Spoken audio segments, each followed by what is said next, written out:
O Concello de Paderne de Allariz segue a consolidar ano tras ano a súa festa de exaltación gastronómica, centrada desta vez na tenreira galega o espeto e a empanada de polo de curral.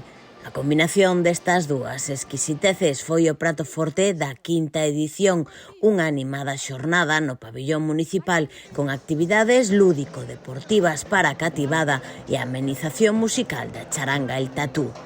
Ao mediodía, moreas de veciños e visitantes comezaron a encher o recinto, dispostos a dar boa conta dun menú completo, nunha cita que ano tras ano vai aumentando a súa capacidade de atracción.